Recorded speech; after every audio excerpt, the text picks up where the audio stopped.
Parábola, contraste ou comparação entre uma realidade natural de algo do dia a dia, né, e uma verdade espiritual.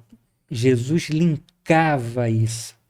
Partia daquilo que se conhece, daquilo que era comum, né? Uma árvore, um rio, um peixe, Um pastor de pastor de ovelha, ovelha, uma ovelha, né? plantação. Uma plantação, exatamente, de coisas que conhecia. E é interessante, se a gente observar, muitos recursos pedagógicos utilizam isso.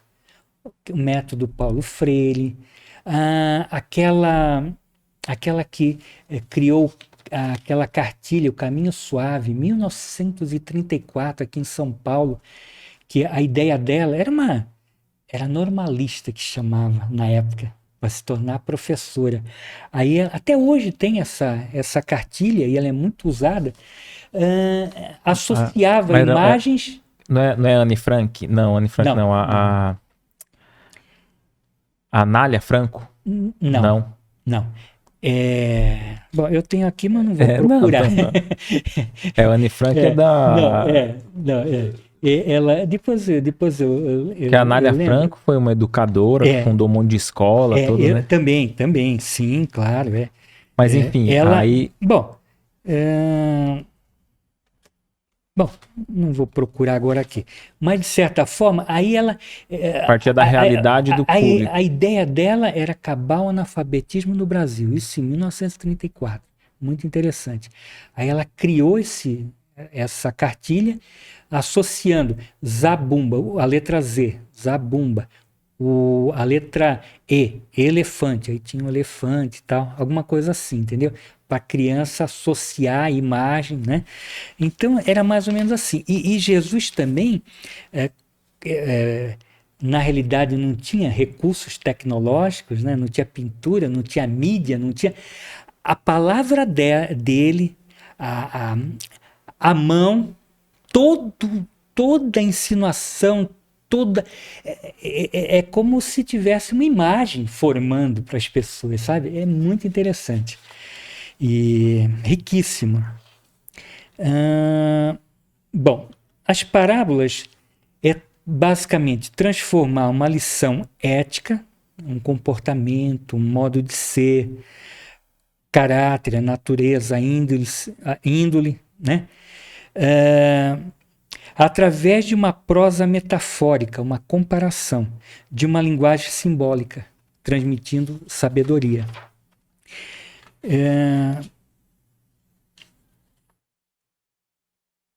É interessante a força, né, que essa imagem tem, que as histórias, que tudo aquilo que suscita as imagens que nos vêm, né? E depois de 2000 anos ainda ter essa força, né? É interessante trazer tudo isso. E não fica ultrapassado, né? Lendo aquele livro O Maior Psicólogo que Já Existiu, né? Ele acho que é até um pastor e ele é psicólogo e ele faz toda uma ligação das passagens evangélicas. Das passagens do evangelho com a terapêutica que Jesus usou naquele caso. E hoje nada destoia assim do método, né? Exatamente. Que hoje a psicologia, né? Não tem nada do que Jesus ensinou que a psicologia vai lá e condene, né? Exatamente. É profundo, né? Dá para você fazer essa relação, né?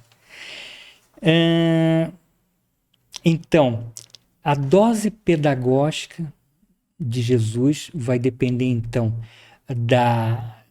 do nível evolutivo de cada um, né? E, na realidade, partia-se do princípio, que nem eu falei da andragogia, né? Que a gente não pode prescindir que o outro tem um conhecimento igual ou maior que o meu, e nós vamos trocar. Então, por isso que, muitas vezes, até na aliança, a gente não fala de alunos, porque alunos, lunos é luz, é sem luz. Ninguém é sem luz, ninguém, né? A pessoa já tem um conhecimento, já tem uma verdade, nem que seja de outras vidas, né? Aquele espírito já tem alguma coisa. Então, nesse link. Sim. É nesse link. Perfeito. Então, os ensinos da parábola é dinâmico, atemporal e imortal. É inegável.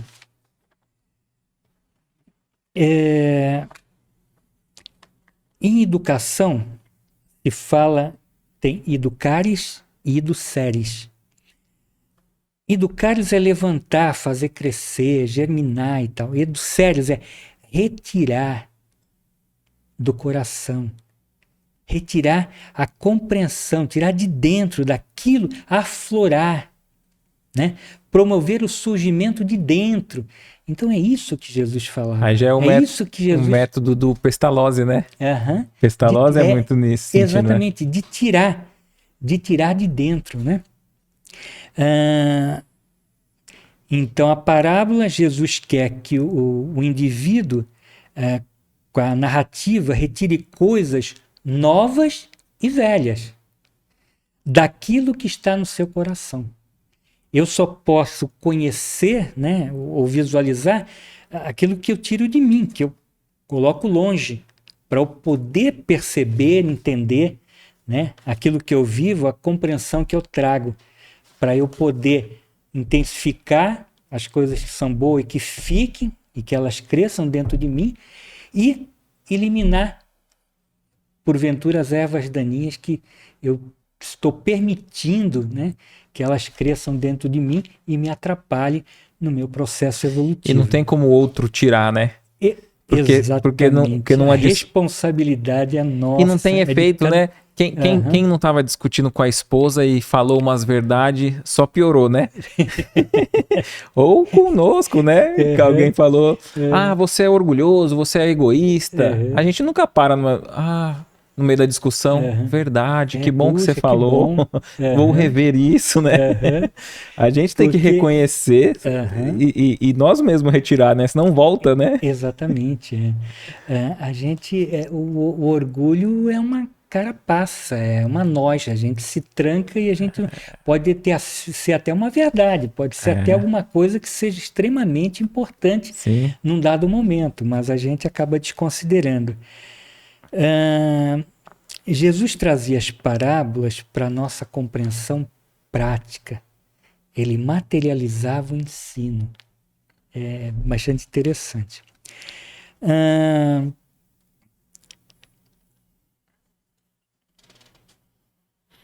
Então, na realidade, o projeto pedagógico de Jesus com as parábolas, na realidade, ele estava falando de vários princípios. Princípio de causa e efeito, do sentido da vida espiritual, da nova vida, o poder do perdão, né? A força da caridade, fora da caridade na salvação.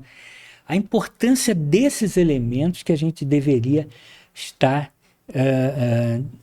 pautando a nossa vida, né, para que a gente já num prelúdio desse retorno, a gente pudesse melhor ser aquinhoado, né, melhor investido para que a gente pudesse ter uma melhor condição lá na frente, né? O que você achou desse corte? Coloca aqui nos comentários a sua opinião sobre esse tema. Para ver o episódio completo, é só pesquisar Recomeçar Podcast Espírita. E caso tenha ficado alguma dúvida sobre a doutrina espírita, é perfeitamente normal. Procure ler as obras de Allan Kardec.